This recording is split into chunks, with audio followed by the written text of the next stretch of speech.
Meu nome é Sofia Almeida. Tenho 34 anos e sou enfermeira pediátrica. Sou daquelas que chamam quando tudo desanda às 3 da manhã. Na primavera passada, no jantar de bodas de ouro dos meus pais, minha irmã empurrou uma cesta de pães na frente do meu filho, de 7 anos, enquanto os filhos dela cortavam picanha, e meu pai me disse que eu deveria ter trazido algo de casa para ele comer. Eu só sorri e disse, anotado. Depois o garçom voltou à nossa mesa. Eu me levantei e fiz um pequeno anúncio que encerrou 40 anos de aritmética familiar. Mas aquele jantar foi só o começo. O que encontrei nas semanas seguintes, escondido numa pasta de financiamento e num caderno de capa verde no fundo da escrivaninha do meu pai, fez aquela cesta de pães parecer um gesto de bondade. E o que eu fiz depois me custou cada lugar naquela mesa. Eu faria tudo de novo amanhã. Se você já foi a pessoa que sempre paga a conta de todo mundo, essa história é para você. Deixe um comentário e não esqueça de se inscrever. A churrascaria Espeto Real é o tipo de lugar que a cidade reserva para formaturas e velórios com bom seguro. Toalhas brancas, jazz baixinho ao fundo. Minha irmã Marina tinha reservado a mesa comprida perto da lareira para o jantar de bodas de ouro dos nossos pais. E naquela tarde, ligou antes para já deixar tudo encomendado. A comida chegou como um desfile. Uma picanha para Helena, que tem 8 anos. Uma picanha para o Bruno, que tem 5, e só come comida sem graça. Uma calda de lagosta para o marido dela, Tiago, que ficava batendo o relógio novo na mesa enquanto esperava. As carnes ali custavam R$ 120 o prato, o que significava que meu sobrinho estava prestes a ignorar um pedaço de carne que valia mais que a entrada do meu primeiro carro. Aí, o desfile parou. Nada chegou na frente do Rafael. Meu filho ficou ali sentado, com as mãos no colo, olhando para o espaço vazio onde deveria estar um prato. Marina nem pausou a conversa. Ah, a gente não pediu nada para o seu filho, ela disse, e empurrou a cesta de pães na direção dele como se estivesse fazendo um favor. O cardápio infantil aqui é uma tristeza. Confia em mim. Minha mãe estudava o vinho. Meu pai cortava a carne e, sem levantar os olhos, completou. Você devia ter trazido alguma coisa para ele. Rafael pegou um pãozinho e o segurou com as 2 mãos, com cuidado, do jeito que as crianças fazem quando estão tentando não ocupar espaço demais. 7 anos, e ele já sabia qual era a sua porção nessa família. Senti algo dentro do peito ficar muito quieto e muito frio, do jeito que fica no trabalho segundos antes de eu começar a dar ordens. Sorri para minha irmã. Sorri para meu pai. Anotado, eu disse. Então levantei a mão, chamei o garçom e fiz uma pergunta que mudou a temperatura da mesa inteira. Vocês ainda estão servindo o cardápio completo? O garçom disse que sim. Pedi para o meu filho uma picanha ao ponto, com purê de batata, e a maior sobremesa de chocolate do cardápio. Numa conta separada, por favor. Só dele e minha. A Meissa ficou parada daquele jeito que só a minha família fica, como uma máquina esperando para ver se precisa se corrigir. Minha mãe se inclinou na minha direção, a voz macia como cobertura de bolo. Querida, você vai dividir a conta principal com o Tiago, não vai? Seu pai vive de aposentadoria fixa. E lá estava. Aqui está o que você precisa saber sobre os jantares da minha família. Por 3 anos, cada um deles tinha sido anunciado como a conta é do papai.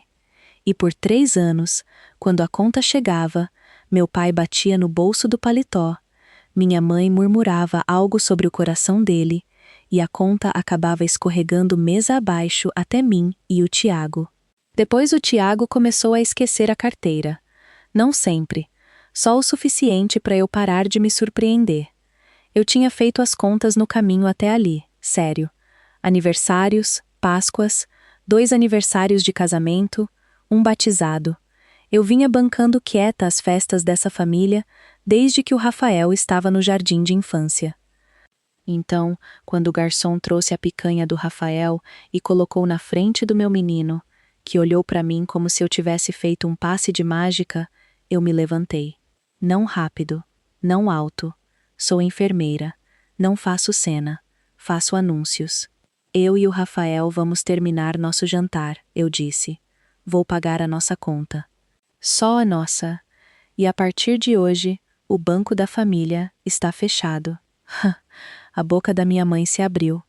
Marina riu, uma nota afiada esperando pela piada. Não veio nenhuma.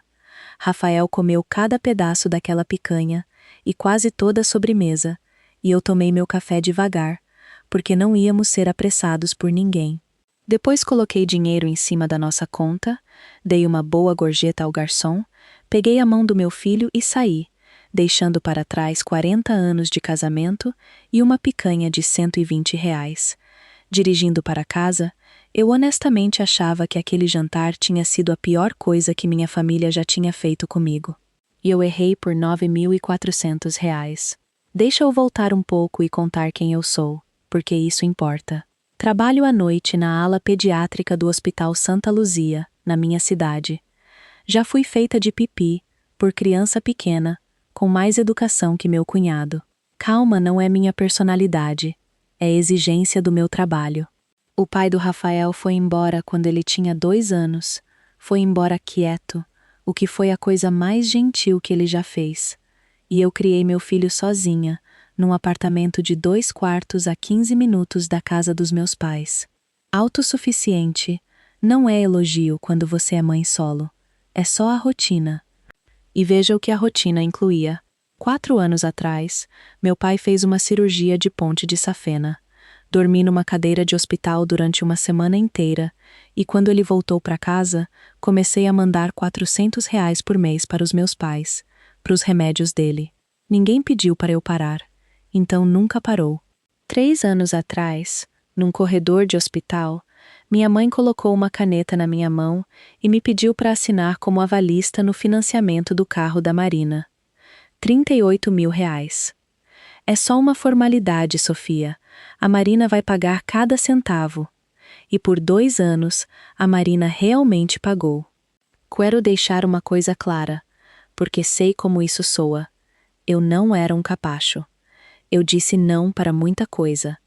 Disse não para um multipropriedade, não para a ideia de negócio do Tiago, não para um empréstimo de banheira de hidromassagem, e cada não me custava 1 semana de silêncio magoado da minha mãe e 1 mês de telefonema em cadeia da família toda.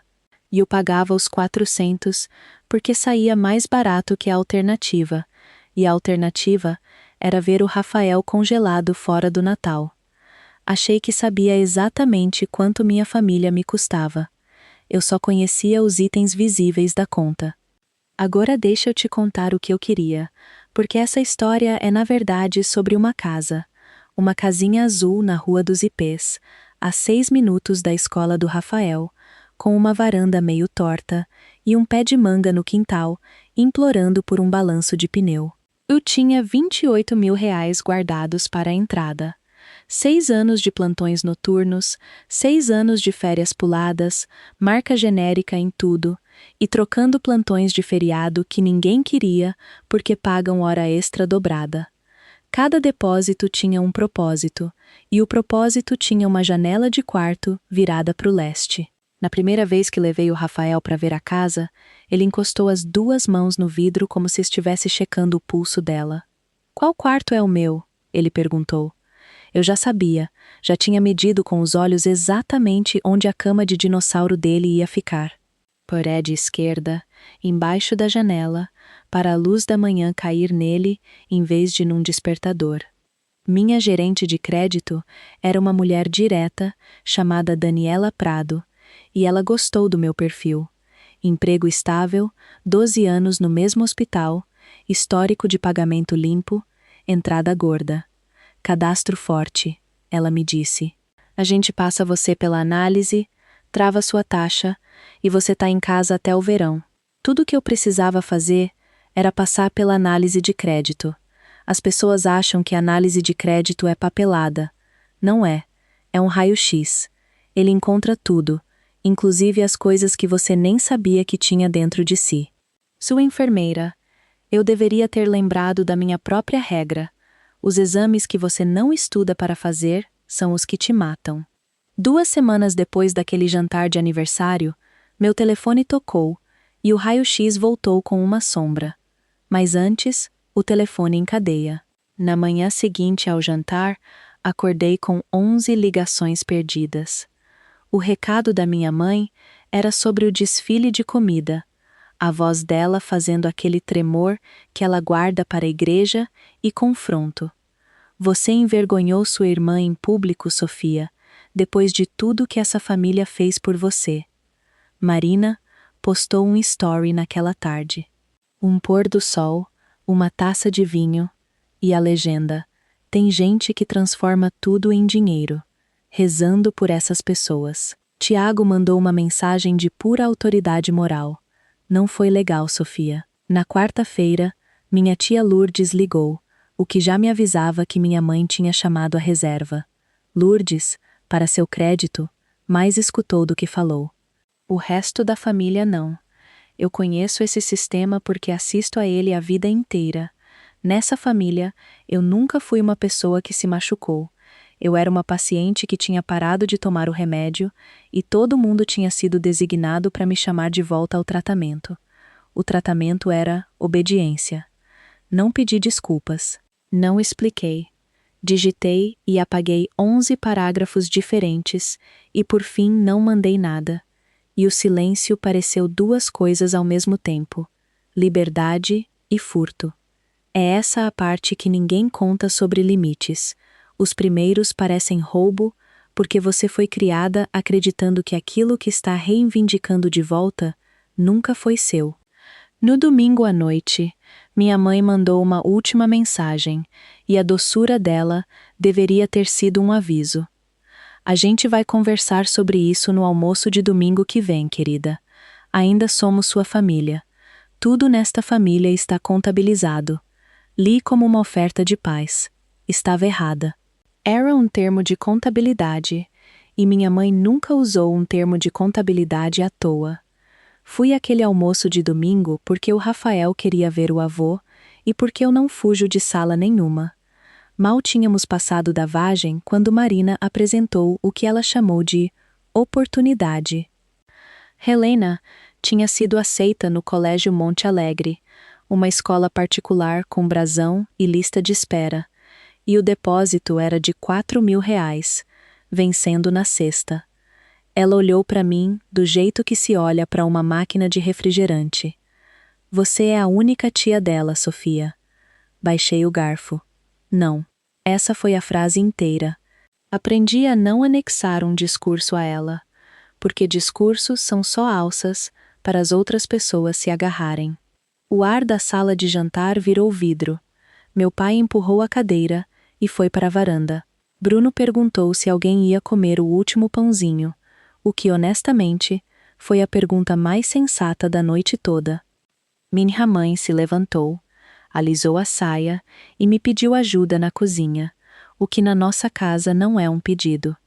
Ela abriu a torneira para ninguém ouvir, e o que ela disse depois, disse com gentileza, do jeito que se explicam regras para uma criança lenta.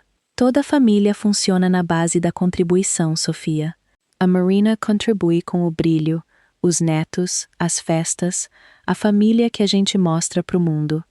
Você contribui com a estabilidade. Essa é a ordem das coisas. E você sempre foi tão boa nisso. Olhei para minha mãe e entendi que ela não estava sendo cruel. Estava me lendo minha descrição de cargo. No caminho de volta para casa, meu telefone acendeu com o número da Daniela, e meu estômago despencou antes mesmo de eu atender, porque gerente de banco não liga às 7 da noite de domingo com boa notícia. Sofia, ela disse, precisamos conversar sobre o seu cadastro de crédito. Pode vir amanhã? O escritório da Daniela cheirava a café queimado e tinta de impressora, e ela não perdeu tempo com nenhum de nós dois. A análise sinalizou 2 itens, ela disse, virando o monitor para mim. O primeiro sinal, eu já meio esperava. Mesmo assim, ver aquilo fez meus ouvidos zunirem. O carro que eu tinha avalizado para a Marina estava com 90 dias de atraso. Ela tinha parado de pagar no inverno, mais ou menos na época em que, eu perceberia depois, o relógio do Tiago ganhou um upgrade e cada parcela perdida tinha caído no meu score como uma bandeja derrubada. Minha nota, aquela que eu passei 12 anos mantendo impecável, tinha um amassado do tamanho de um financiamento de R$ 38.000. Tudo bem, eu disse, anotando, porque anotar é como eu me mantenho calma. Essa eu consigo explicar. Qual é o segundo sinal? Daniela clicou uma vez. O cartão terminado em 4417. O saldo é de R$ 9.400, mas o histórico de pagamento é perfeito. Só precisamos documentar. Olhei para a tela. Olhei para ela. Daniela, eu não tenho cartão nenhum. A sala ficou muito quieta. Ela rolou a tela devagar, do jeito que se vira uma carta que já se desconfia ser ruim. Conta aberta há 4 anos. Endereço de cobrança, Rua das Acácias, 1414. A casa dos seus pais. Saldo de R$ 9.400. Pagamento mínimo em dia. Todo mês. Por 4 anos. Nunca atrasou. Nunca foi sinalizado. Nunca chegou uma fatura na sua casa. Alguém tinha aberto um cartão de crédito no meu nome. E depois, essa é a parte que ainda me atinge. Alguém tinha protegido aquele cartão. Fielmente. Do jeito que se mantém uma máquina que se pretende continuar usando. Daniela cruzou as mãos e fez a pergunta mais brutalmente gentil que já ouvi. Sofia, de quem seria a letra naquela solicitação? Eu não respondi. Estava olhando fixo para a data de abertura. O cartão nasceu no mesmo mês da cirurgia do meu pai. O mesmo mês em que eu dormia numa cadeira de hospital, segurando a mão da minha mãe. Naquela noite fiz um plantão inteiro, porque criança doente não liga para o drama de família, e há uma misericórdia nisso. Depois voltei para casa, servi café à 1 da manhã e puxei meu relatório de crédito nos 3 birôs. Enfermeira registra antes de diagnosticar. Você escreve o que é verdade, em ordem, antes de se permitir decidir o que aquilo significa. Então eu registrei. O cartão terminado em 417 tinha sido aberto pela internet, 4 abris atrás. O e-mail na conta era uma sequência de letras que eu nunca tinha visto, mas o telefone de recuperação era o fixo dos meus pais. O mesmo número que decorei na 2ª série. Depois veio o histórico de transações, 4 anos dele. E ler aquilo foi como assistir alguém viver uma vidinha confortável vestindo o meu nome. A farmácia do bairro, o mercado, o salão da minha mãe a cada 5 semanas, regular como maré, e a churrascaria Espeto Real. De novo, e de novo, Espeto Real. Aniversários, Páscoa.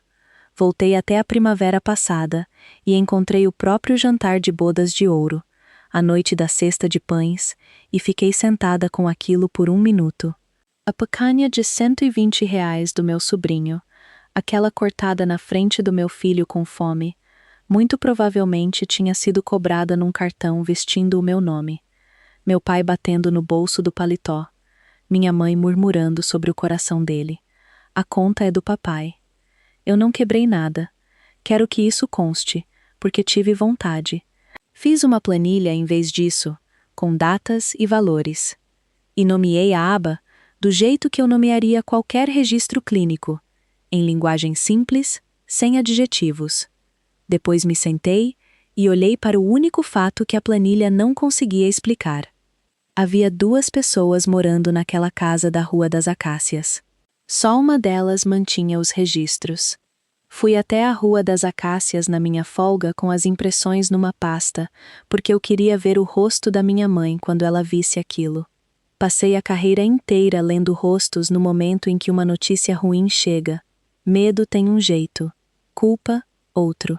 Minha mãe, Carla Almeida, olhou para 4 anos de fraude na própria cozinha e me mostrou uma terceira coisa inteiramente: Administração. Ela leu a primeira página, tirou os óculos e os dobrou com um clique pequeno. Seu crédito era o melhor da família, ela disse. A gente colocou onde faria mais bem. A família Divide, Sofia. Sem hesitação, sem negação. Ela falou do jeito que uma tesoureira lê uma ata. Perguntei se ela entendia o que tinha feito, e ela se endireitou, ofendida, mas com a coisa errada. Nenhum pagamento atrasado em 4 anos, nenhum. Eu protegi o seu nome como se fosse o meu. Foi aí que entendi o tamanho daquilo em que eu estava parada.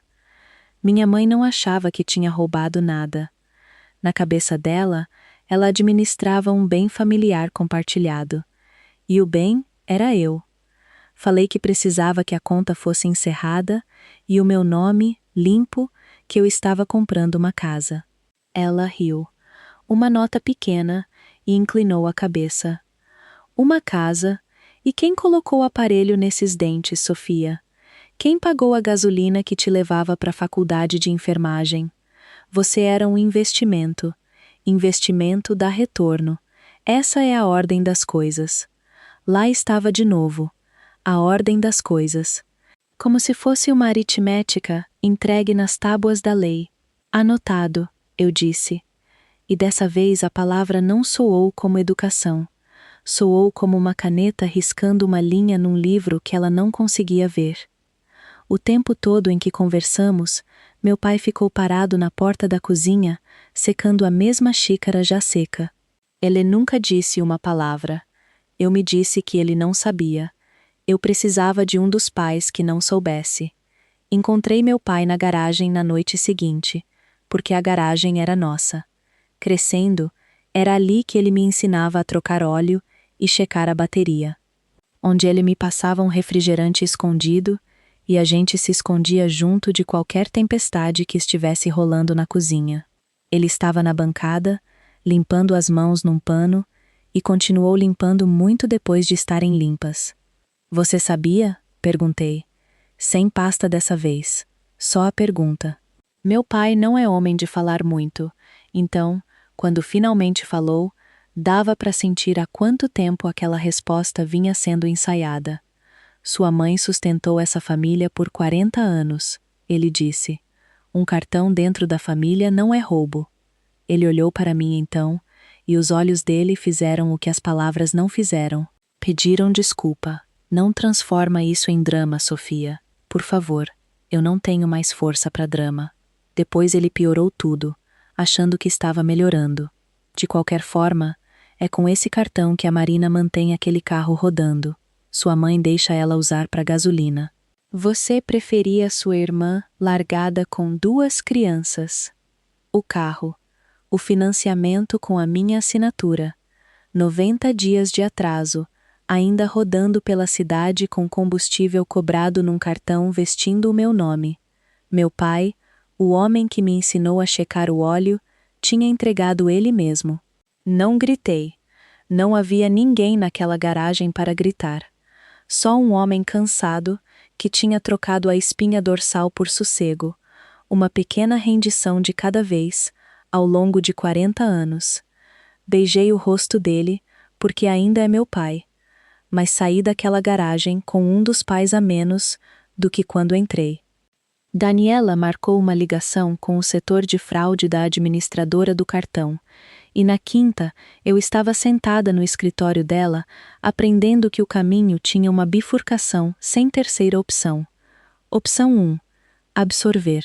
Pagar ou negociar os R$ 9.400, tratar como minha dívida e manter a paz na família. Mas o saldo ficaria pesando na minha relação entre renda e dívida, como uma pedra. Meu score precisaria de meses para se recuperar, e minha taxa travada, 60 dias a partir daquela sexta, expiraria muito antes de mim. A casinha azul voltaria para o mercado, e o filho de alguma outra família ganharia a janela virada para o leste. Opção 2. Chamar aquilo pelo nome. Registrar um boletim formal de roubo de identidade, assinar uma declaração com firma reconhecida e abrir um registro policial. A administradora suspenderia o saldo contestado da minha responsabilidade e enviaria a documentação que o meu analista de crédito poderia aceitar. A caça continuava possível. O prazo se mantinha. Só havia um item na opção 2 que não era dinheiro. A declaração exige que você nomeie a pessoa que usou suas informações. Não um parente qualquer. Um nome. Daniela deslizou o pacote de papéis pela mesa e disse a frase mais verdadeira que ouvi naquele ano inteiro. Fraude não é fraude, até você estar disposta a nomear quem fez. Levei o pacote para casa, mas antes de assinar qualquer coisa, eu queria os papéis do meu aval no carro da Marina. E aqui está a questão.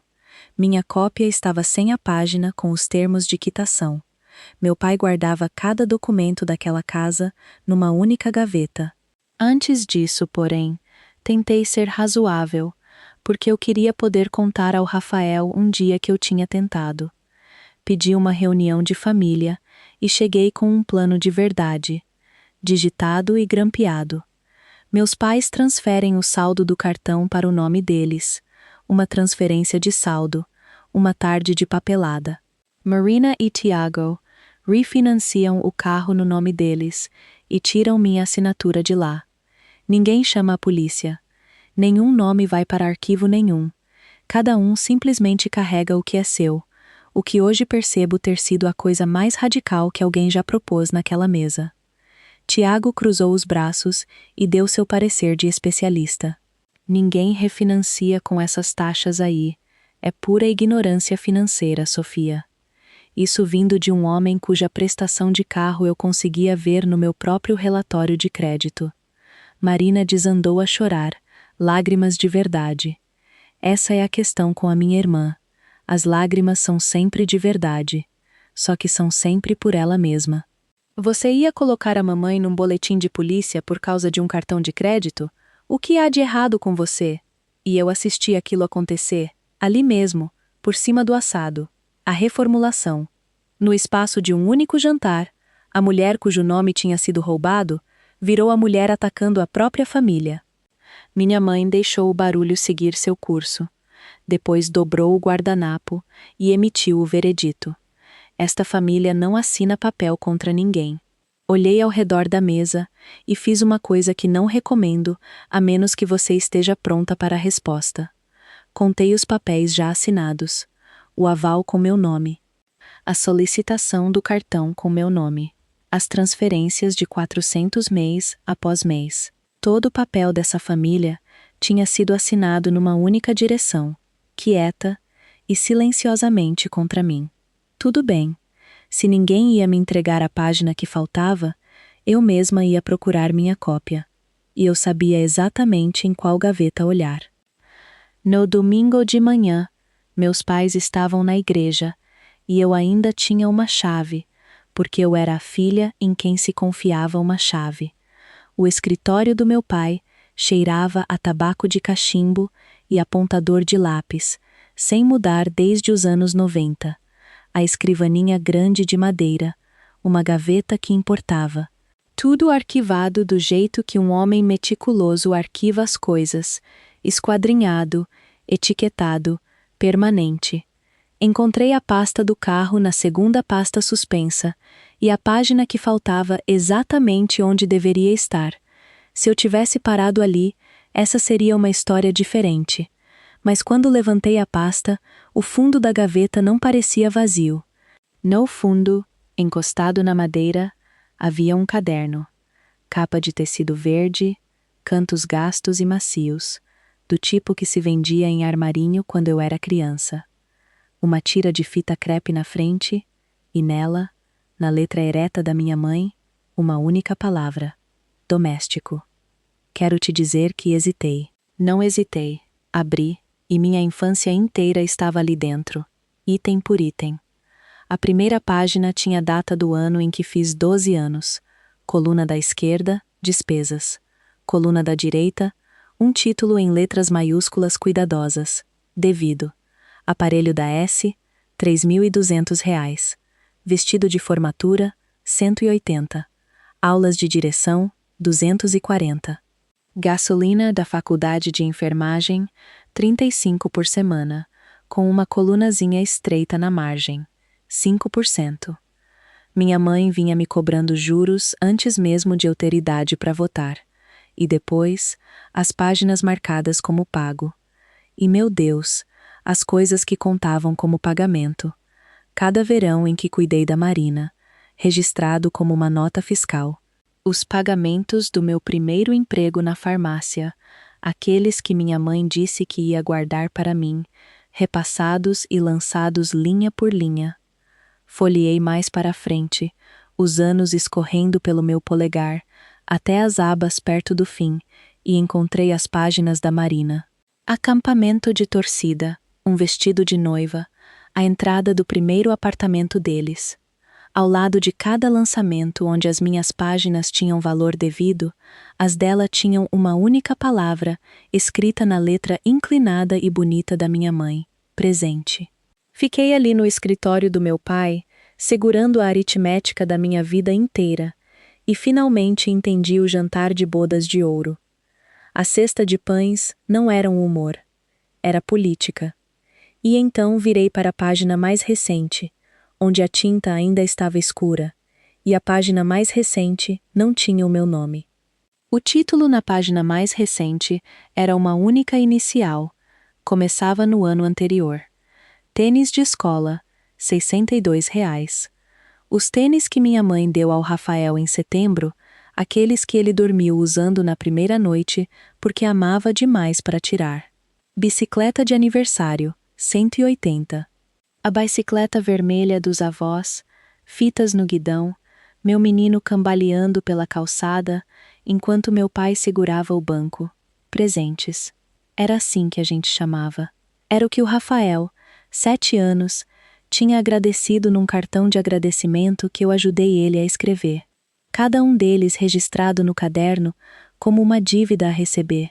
Eles tinham aberto uma conta em nome do meu filho antes de ele saber ler a palavra conta, e já estavam mantendo tudo em dia. A voz do meu pai flutuou de volta do jantar de aniversário. Você devia ter trazido alguma coisa para ele. E finalmente ouvi a frase por baixo da frase. Nessa família, você não alimenta quem te deve. Você alimenta quem você está investindo. Fechei o caderno. Não fotografei uma única página, e eu sei que metade de vocês está gritando comigo agora, então deixa eu explicar. Uma foto transforma aquilo em prova, e prova significa advogados discutindo sobre um caderninho verde triste. Eu não precisava disso como prova. Os extratos bancários eram minha prova. Eu precisava disso como diagnóstico. Guardei tudo de volta na gaveta, alinhei os cantos do jeito que meu pai faria, tranquei a porta da frente atrás de mim e fiquei sentada no carro na garagem deles por 10 minutos, com as mãos no volante. Não houve lágrimas naquela garagem. Enfermeira não chora no meio do plantão. A gente planeja o tratamento. Eu tinha passado 22 anos tentando quitar uma dívida, e naquela tarde finalmente entendi o defeito de projeto em que eu vinha vivendo. A dívida era o objetivo, nunca foi para ser quitada. Uma filha quitada podia ir embora. Naquela noite, liguei para minha tia Lourdes, prima da minha mãe, a única parente, que nunca me pediu dinheiro, o que, àquela altura, já parecia um superpoder. Fiz uma pergunta que nunca tinha pensado em fazer, em 34 anos. Como a minha mãe era quando menina? Lourdes ficou quieta tempo suficiente para eu ouvir a televisão dela desligar. Você achou o caderno, não achou? Ela disse. Não era uma pergunta. E então ela me contou sobre o pote. Minha avó Elsa guardava um pote de vidro no parapeito da cozinha, daqueles com trava de arame. Desde a semana em que minha mãe fez 16 anos, metade de cada salário de garçonete ia para aquele pote, toda sexta-feira, chamado de aluguel. O irmão caçula dela não pagava nada. Quando ele fez 18 anos, Elsa comprou um carro para ele à vista e minha mãe ficou parada na pia lavando louça que ela mesma tinha ajudado a pagar, enquanto ele buzinava lá fora na garagem. Sua mãe alimentou aquele pote até a semana em que a Elsa morreu, disse Lourdes. A maior parte de 40 anos, um envelope por vez. Nunca faltou, nunca foi agradecida.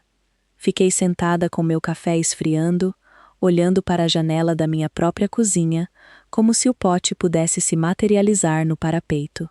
Ela não inventou essa aritmética, querida, disse Lourdes. Ela herdou. Depois ela disse a coisa que eu guardo no bolso desde então, do jeito que se guarda uma pedra. Mas herdar uma faca não significa que você precisa passar ela para frente com a ponta virada. Quase senti pena da minha mãe naquela noite. Estou te contando com sinceridade. Fiquei ali no escuro e cheguei bem perto da pena. Depois lembrei de quem estava na página mais recente do caderno dela, escrita em tinta fresca na mesma letra cuidadosa. A pena podia esperar. Meu filho não podia. Na segunda de manhã, antes do plantão, fiz 3 coisas em 1 hora na minha mesa de cozinha, e qualquer uma delas era irreversível. Cancelei a transferência mensal de R$ 400. 4 anos, fiel como sino de igreja, morta com 2 cliques.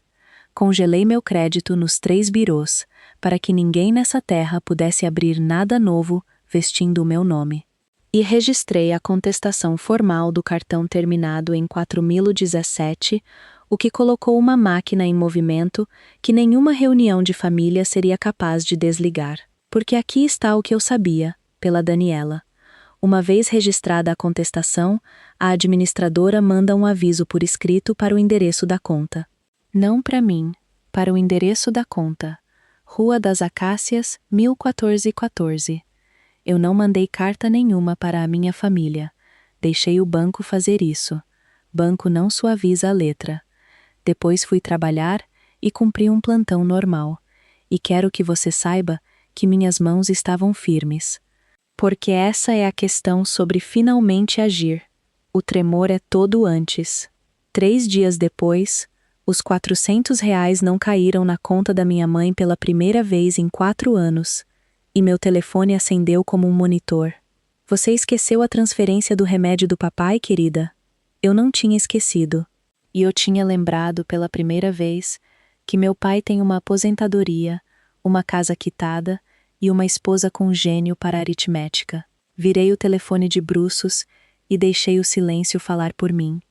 Era o mesmo silêncio que eu tinha praticado depois do jantar de aniversário, mas ele tinha mudado de função. Não era mais culpa. Era política. Sábado de manhã, 8 horas, minha campainha tocou. Pelo olho mágico, no meu tapete de boas-vindas, minha mãe estava parada segurando um envelope branco como se fosse uma intimação. Abri a porta, mas não a corrente. Minha mãe queria conversa. Eu não abri esse assunto. Nela ergueu o envelope. O aviso de contestação do banco. Já aberto. Já lido. A voz dela tinha perdido a cobertura de bolo. Você denunciou a própria mãe. Mantive a minha nivelada, no tom de enfermeira. Eu denunciei um cartão que nunca abri. O banco decidiu quem estava envolvido. Nos olhamos através do frio da manhã. 2 mulheres segurando 2 histórias completamente diferentes sobre o mesmo pedaço de papel. E então eu disse que precisava levar o Rafael para a natação. E fechei a porta com delicadeza, o que, na minha família, é a coisa mais barulhenta que se pode fazer. O contra-ataque levou uns 2 dias para se organizar, o que, para minha mãe, francamente, foi lento. O grupo de família no aplicativo acendeu em ondas. Na versão dela, eu estava me afogando em estresse, criando um menino sozinha, confusa sobre contas que eu certamente tinha concordado anos atrás e esquecido. A palavra paranoica foi digitada por uma prima e nunca retirada. O grupo da igreja dela ouviu que ela estava sendo perseguida por uma filha ingrata. 2 tias ficaram em silêncio comigo. Um tio mandou joinha para uma coisa que eu não consigo desver. Mas houve uma mensagem, tarde da segunda noite, do meu primo Danilo, mandada no privado. Você tá bem? Só para constar, Uma vez eu vi sua mãe anotando o que as pessoas deram no velório da avó Elsa, tipo, num caderno. Fiquei olhando aquela mensagem por um bom tempo. Então outras pessoas tinham visto a aritmética. Só nunca tinham chegado perto o suficiente para serem lançadas nela. Não postei o meu lado. Não corrigi nada no grupo.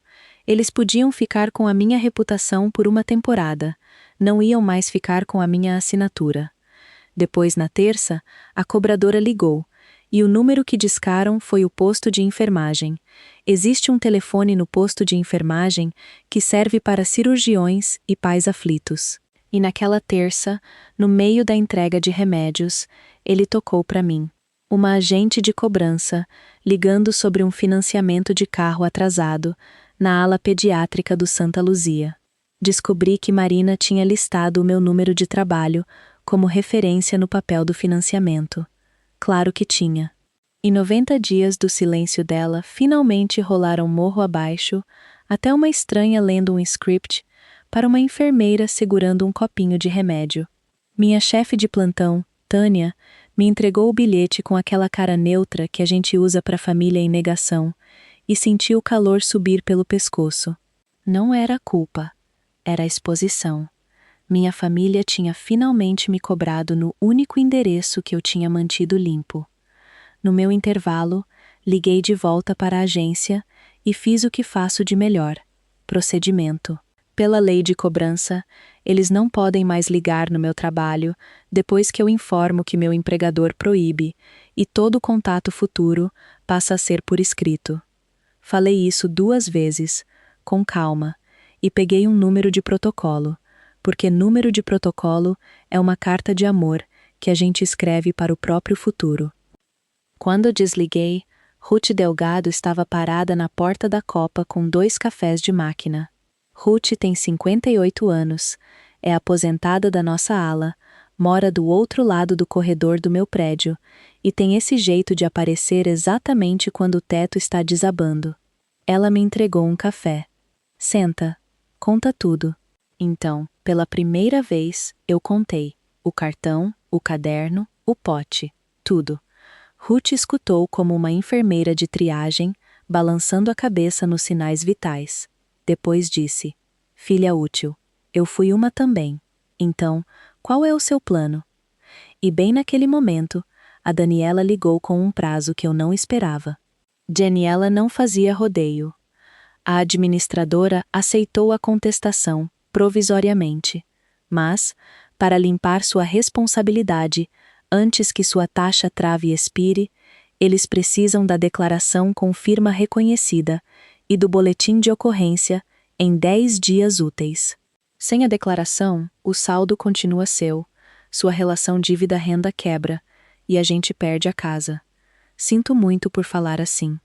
Agradeci por ela falar exatamente assim. Depois fui até a delegacia e sentei diante da mesa do delegado Alan Marques, da Divisão de Crimes Financeiros.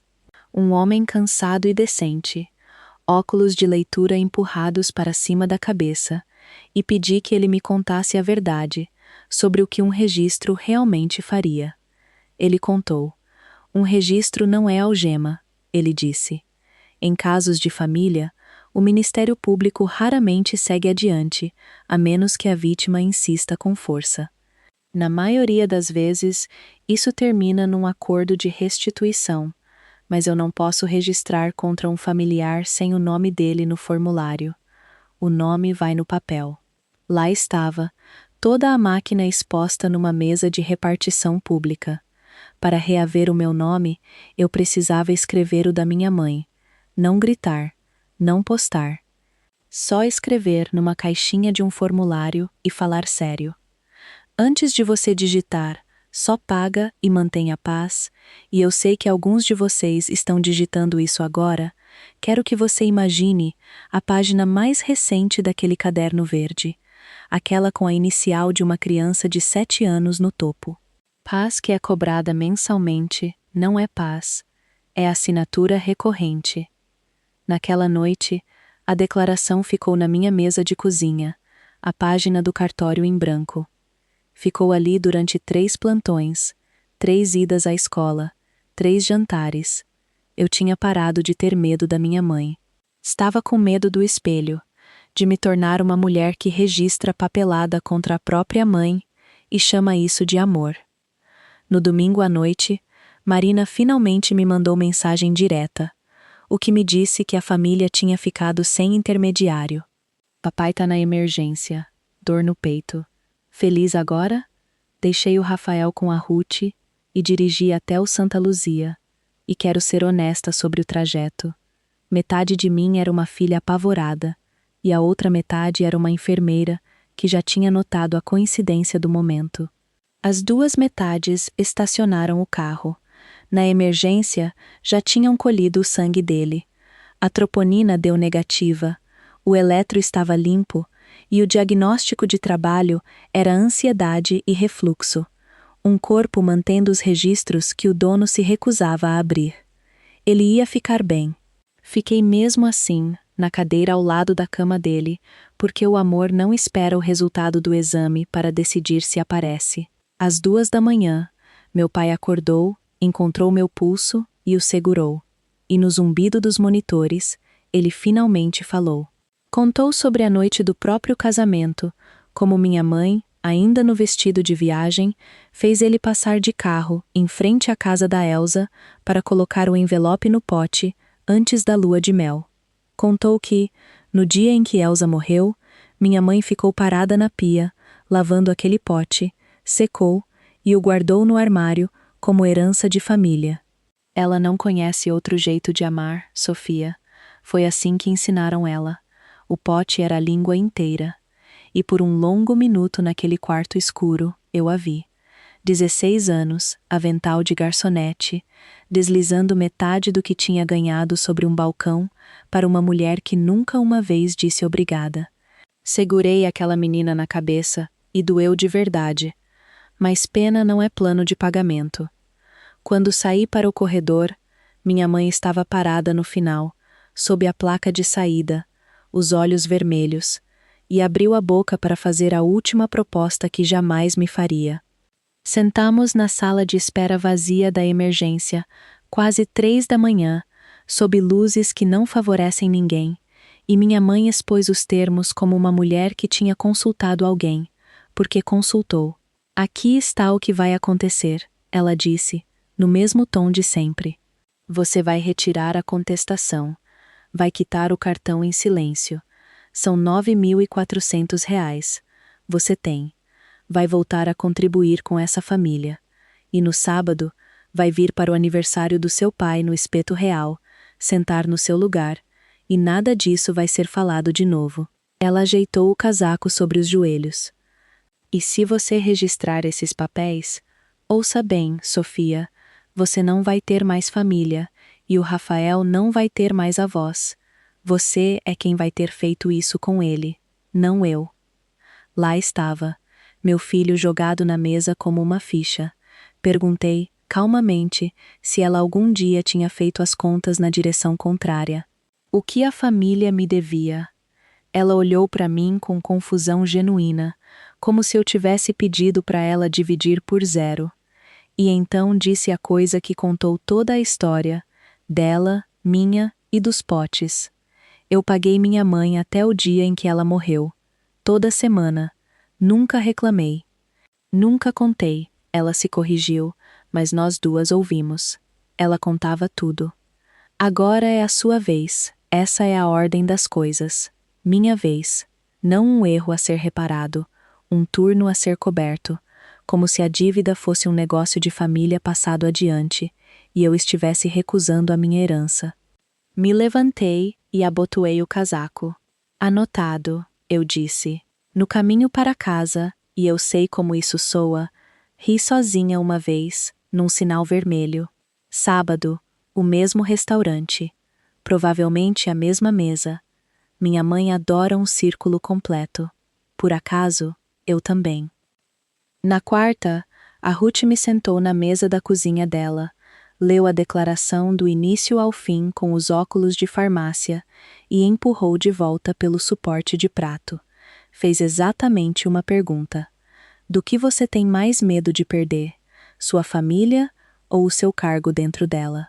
Abri a boca para responder e nada saiu. E a Ruth balançou a cabeça como enfermeira lendo o monitor, porque o silêncio era o sinal vital. Eu tinha sido a forte, a estável, a que resolve tudo, por tanto tempo que não conseguia achar a costura onde o cargo terminava e onde eu começava. Perder eles era luto. Perder o cargo, a Sofia confiável, a Sofia que resolve, essa era que apagava a minha mente. Foi assim que eu soube que o cargo era o tumor. Pega seu casaco, disse Ruth. Ela me levou até o cartório no shopping perto do banco e ficou ao meu lado, cheirando a café e menta, enquanto eu assinava meu nome. Meu nome inteiro, legal, primeiro e último, aquele que vinham gastando. E o carimbo caiu com um baque, como um diagnóstico firme. Assinar é remédio, disse Ruth no carro. Registrar é a dose. Os papéis foram para dentro da minha bolsa, ainda sem serem entregues. O prazo era segunda, 9 da manhã. Depois, Ruth fez mais uma coisa.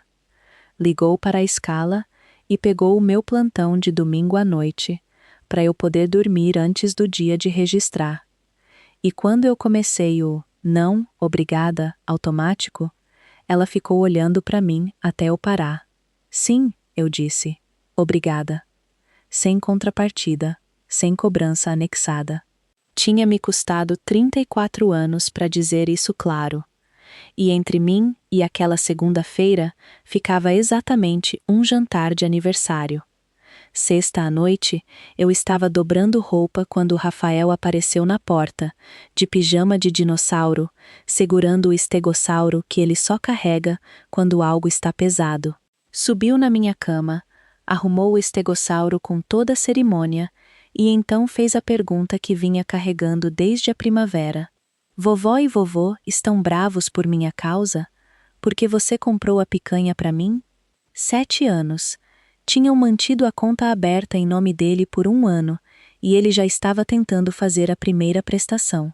É assim que começa. É exatamente assim que começa.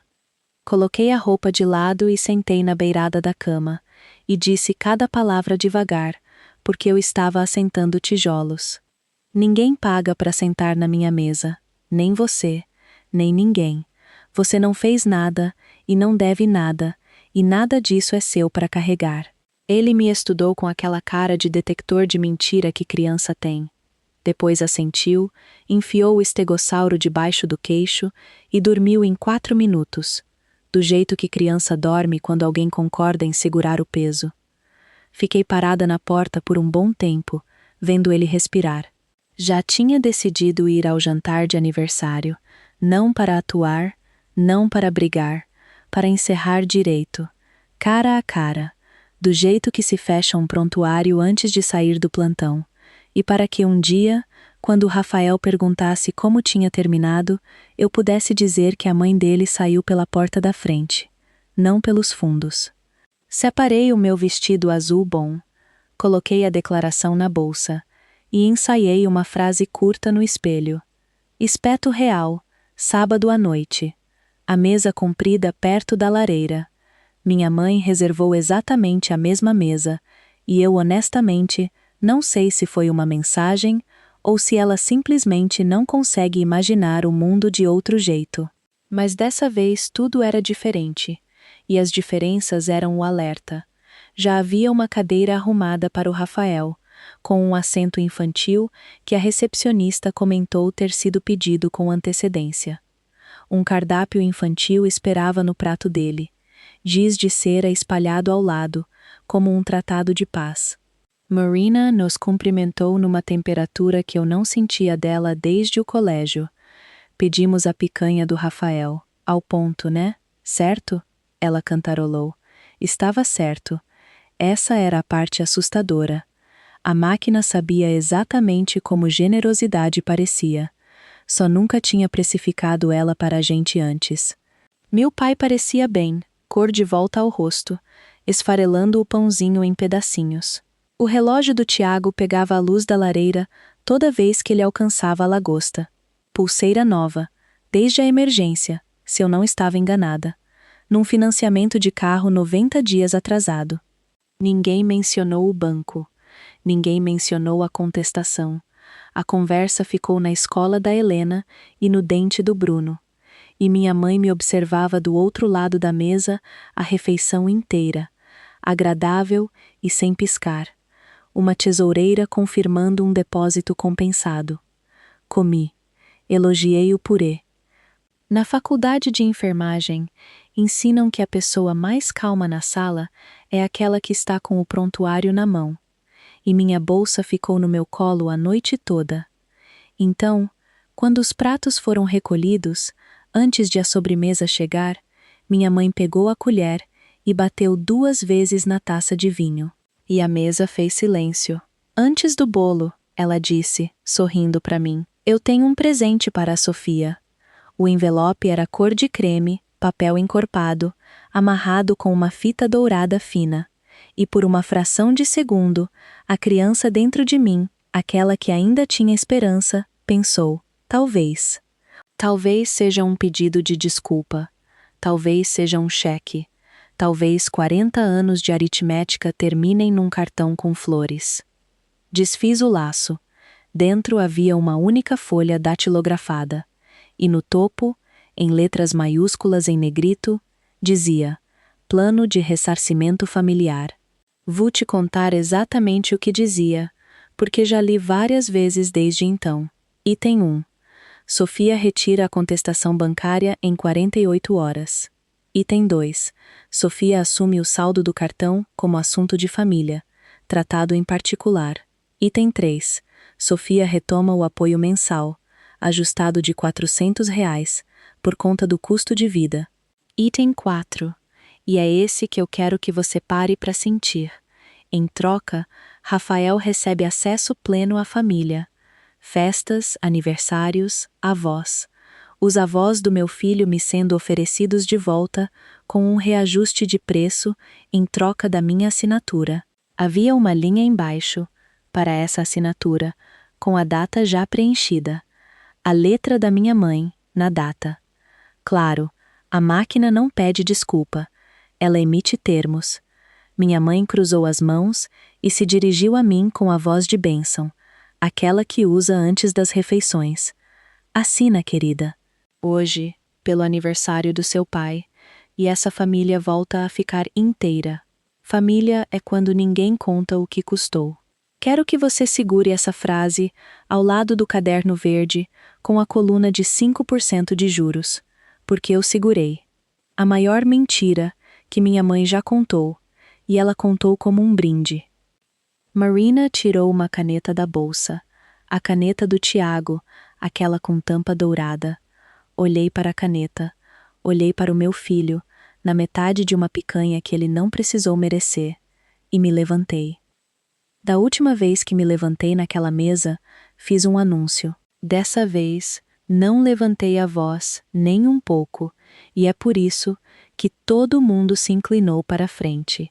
Aprendi, em anos de plantão noturno, que a voz mais baixa da sala é quem define o volume. Olhei só para minha mãe. Antes de eu responder, quero te contar uma coisa que eu sei, eu disse. Eu sei do pote no parapeito da avó Elsa. Sei que metade de cada salário ia para lá desde que você tinha 16 anos, toda sexta-feira, chamado de aluguel. Sei que seu irmão ganhou um carro e você ganhou a louça. E sei que você levou um envelope para aquele pote na noite do seu próprio casamento. Minha mãe congelou completamente. No fim da mesa, meu pai baixou o garfo sem fazer barulho nenhum.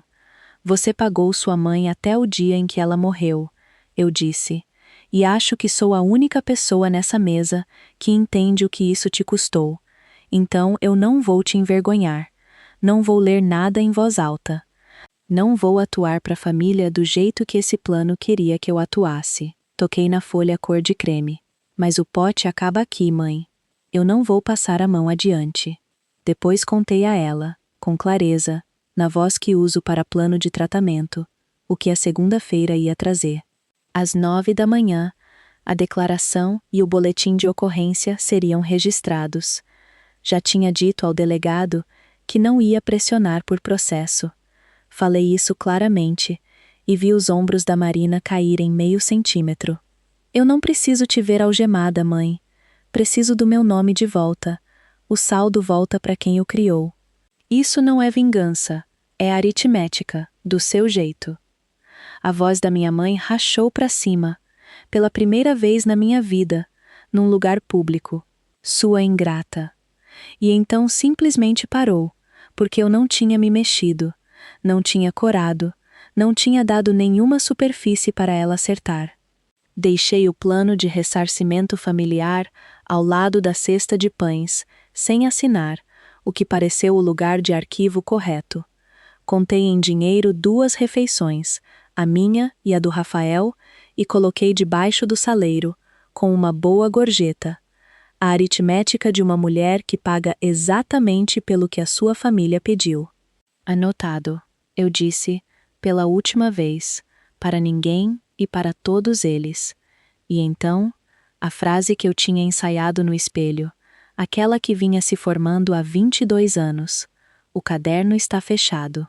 Ajudei o Rafael a vestir o casaco.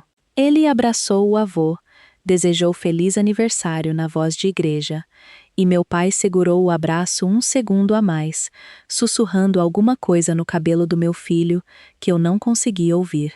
Saímos passando pela lareira e pelas toalhas brancas, e por uma sala que ficou educadamente surda, do jeito que salas ficam. Ninguém aplaudiu. A vida real não aplaude. Mas o garçom, o nosso garçom, o garçom da cesta de pães, ainda trabalhando naquele mesmo salão, encontrou meu olhar na porta e me deu o menor aceno já registrado. Segunda, 9 da manhã, cumpri o compromisso e minha mão não tremeu. Foi a única assinatura que minha família alguma vez conseguiu de mim, que eu li antes de assinar. Eu estava colocando o cinto do Rafael no banco de trás, quando ouvi passos no asfalto atrás de mim. Meu pai, se movendo mais rápido do que um homem 6 dias depois de um susto no peito, deveria se mover. O reflexo assumiu.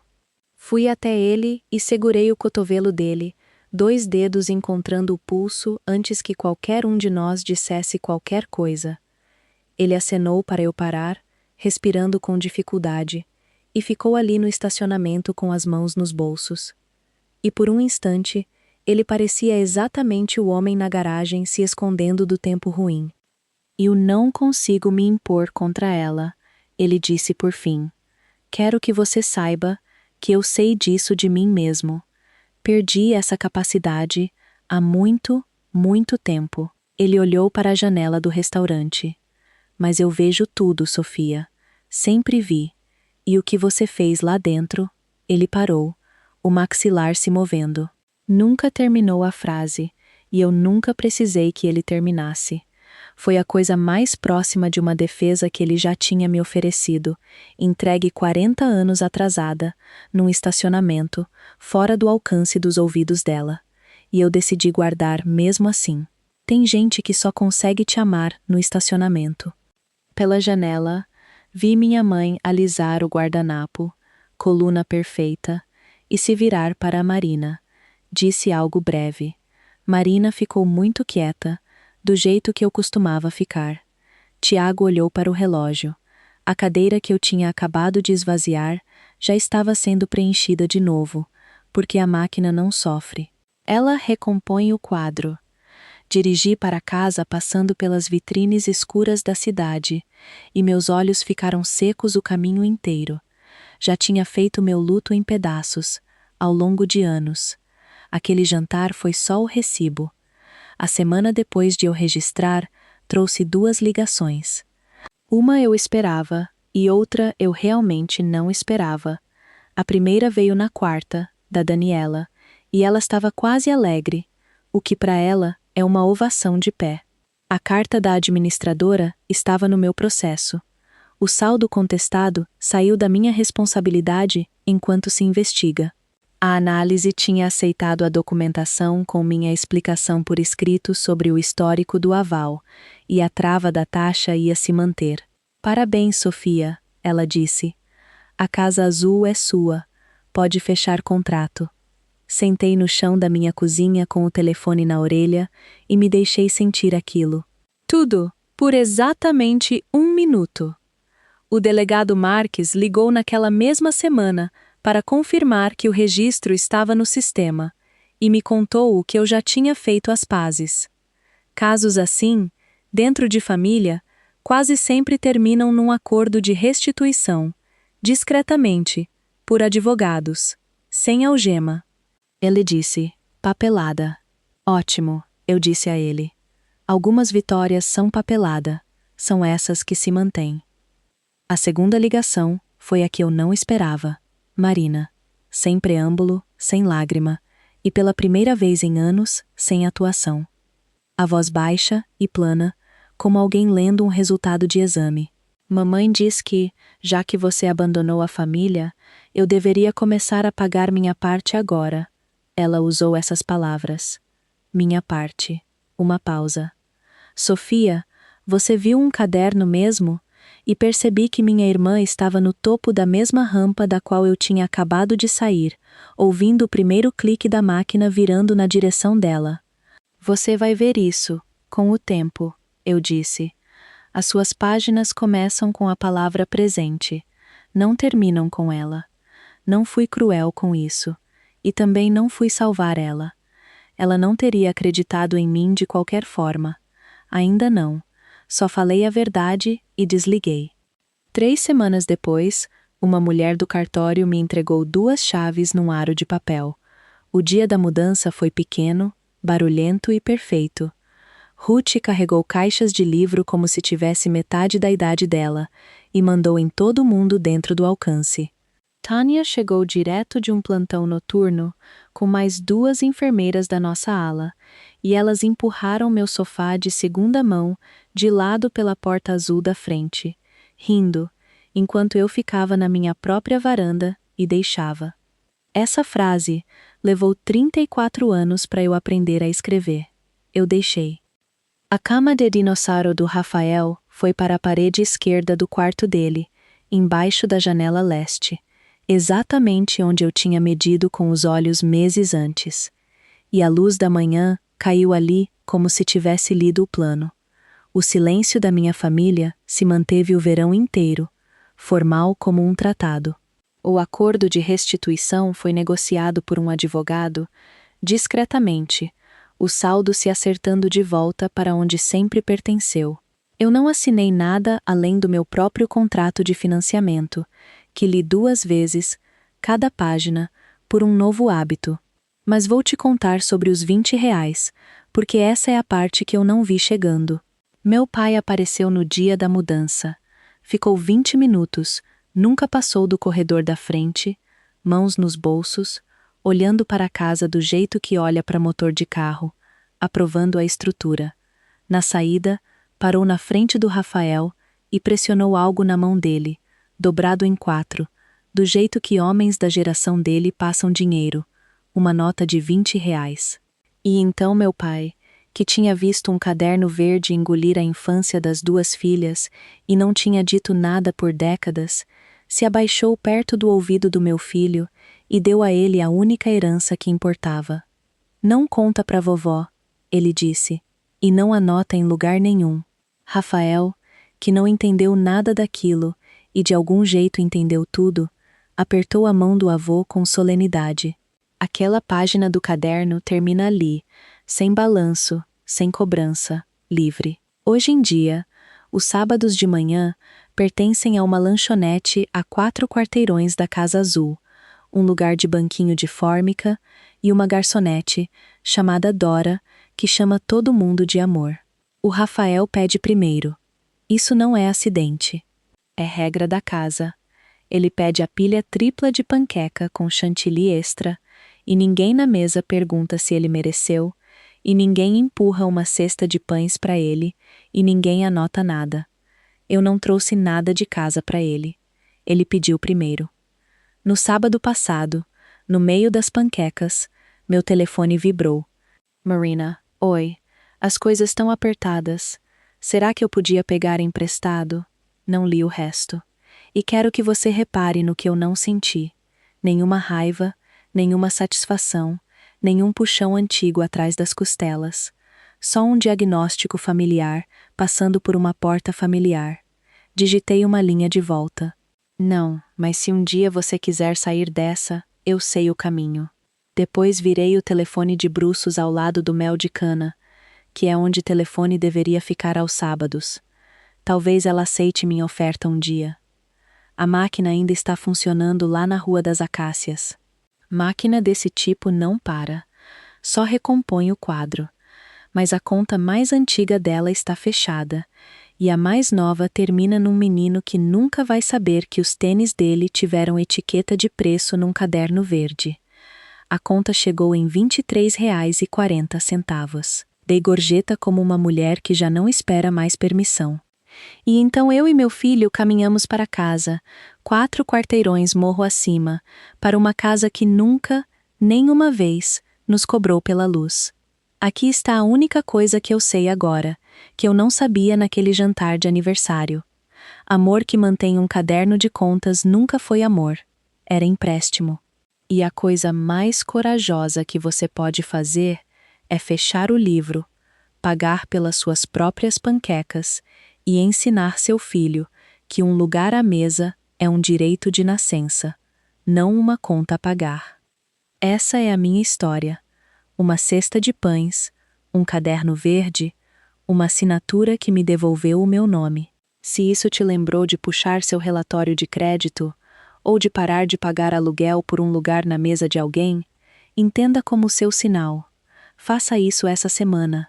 Compartilha com aquela pessoa que você conhece que sempre paga a conta. Deixa um comentário, se inscreve e a gente se vê no próximo vídeo.